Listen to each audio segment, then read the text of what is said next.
जिस दिन अरविंद केजरीवाल ने राजनीतिक पार्टी बनाने का ऐलान किया था, उस दिन सारी सियासी बिरादरी ने उन्हें एक सुर में खारिज कर दिया था। लेकिन एक साल के अंदर, जी हां, सिर्फ एक साल के अंदर जमीन से उठकर आसमान तक पहुंचे अरविंद केजरीवाल ने करिश्मा कर दिया। ये कामयाबी अरविंद केजरीवाल ने तब की जब उनके रास्ते अन्ना से जुदा हो गए थे। 2 अक्टूबर 2012 इस तारीख तक समय का पहिया पूरी तरह घूम चुका था। अन्ना के साथ साई की तरह नजर आने वाले अरविंद केजरीवाल के रास्ते अलग हो चुके थे। भ्रष्टाचार की लड़ाई चौराहे पर खड़ी थी। एक रास्ता आंदोलन अनशन से होकर गुजरता था, तो दूसरा रास्ता आंदोलन अनशन से आगे बढ़कर लोकतंत्र के मंदिर की तरफ जाता था। अरविंद केजरीवाल ने दूसरे रास्ते पर चलना मंजूर किया। सियासत के समंदर में भ्रष्टाचार की पतवार के साथ अरविंद केजरीवाल की सियासी नाव उतर गई। गांधी जयंती के दिन अरविंद केजरीवाल ने जंतर मंतर पर राजनीति में आने के संकल्प पर मुहर लगा दी। आज हम ऐलान करते हैं कि आने वाले नवंबर के महीने में दिल्ली विधानसभा में हम चुनाव लड़ेंगे, चुनाव जीतेंगे और खुद जाके अपना लोकपाल लेंगे। करीब 1.5 महीने बाद अरविंद केजरीवाल ने अपनी पार्टी के नाम का ऐलान कर दिया, आम आदमी पार्टी, यानी आप। इनके सामने गिड़गिड़ाए, मिन्नतें मांगी, पैर पकड़े, देश को भ्रष्टाचार से बचा लो, देश को भ्रष्टाचार से बचा लो, लोकपाल बिल पास कर दो, कोई पार्टी नहीं मानी। शीला दीक्षित ने पैसे खा रखे। राजनीति के धुरंधरों ने केजरीवाल की आम आदमी पार्टी के नाम की मर्सिया लिख दी। कहा गया कि सियासत की कड़कती धूप में ये पार्टी भाप बनकर गायब हो जाएगी। ये भी कहा गया कि केजरीवाल के इस फैसले से भ्रष्टाचार की लड़ाई की पोल खुल गई, क्योंकि इनका असल मकसद सत्ता हासिल करना था।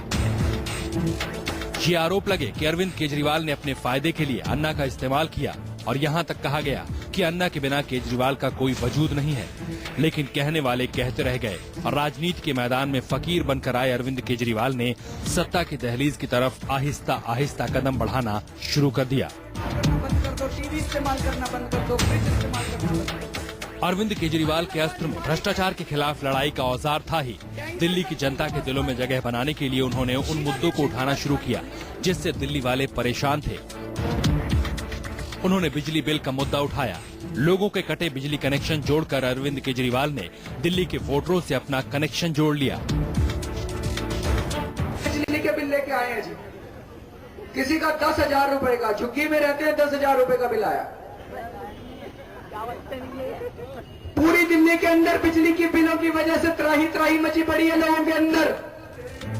चाहे दिल्ली के ऑटो हो या फिर झुग्गियों का सवाल, अरविंद केजरीवाल की आम आदमी पार्टी हर जगह नजर आने लगी। चादर के नीचे कांग्रेस और बीजेपी की जमीन सरकती रही, और आम आदमी पार्टी की लहर का किसी को अंदाजा नहीं हो पाया। सबसे पहले दिल्ली से भ्रष्टाचार बंद करेंगे और उसके बाद पूरे देश के अंदर झाड़ू चलाएंगे, पूरे देश को भ्रष्टाचार मुक्त किया जाएगा। अरविंद केजरीवाल की जिद दाद के काबिल है। दिल्ली विधानसभा चुनाव से पहले उन्होंने मुख्यमंत्री शीला दीक्षित के खिलाफ मैदान में उतरने का ऐलान कर दिया था। केजरीवाल नई दिल्ली विधानसभा सीट से शीला दीक्षित के खिलाफ चुनाव लड़े और जीते। दिलचस्प है कि केजरीवाल ने ये जिद करते वक्त नहीं सोचा कि दिल्ली में शीला दीक्षित का कद क्या है। उन्होंने ये भी नहीं सोचा कि उनके पास या उनकी पार्टी के पास सियासत का कोई तजुर्बा नहीं है। उन्होंने ये नहीं सोचा कि उनकी हार के मायने क्या होंगे। ये जनता पर केजरीवाल का भरोसा था कि उन्होंने चुनौती देकर शीला दीक्षित को हरा दिया। तारीफ ये कि आज शीला दीक्षित मुख्यमंत्री बन रहे केजरीवाल को शुभकामना दे रही हैं। मैं उनको शुभकामनाएं दे सकती हूँ, और शुभकामनाएं विशेषकर इसलिए कि जो उन्होंने वायदे दिल्ली के लोगों को किए हैं, अब वो उसको पूरा कर पाए। अरविंद केजरीवाल को यूं ही शुभकामना नहीं मिल रही। आम आदमी पार्टी ने सिर्फ दिल्ली में ही सरकार नहीं बनाई, बल्कि इसने पूरी सियासी जमात की सोच को तगड़ा झटका दिया है। अरविंद केजरीवाल की कामयाबी उन सत्ता प्रतिष्ठानों की बुनियाद पर प्रहार है जहां आम आदमी हाशिए पर रहता है। हमारे पास तो कुछ भी नहीं था जी, ना हमारे पास पैसा था, ना हमारे पास आदमी थे, हमारे पास कुछ नहीं था। आम आदमी हम इस देश के। दिल्ली से प्रशांत गुप्ता के साथ ब्यूरो रिपोर्ट, न्यूज़ 24।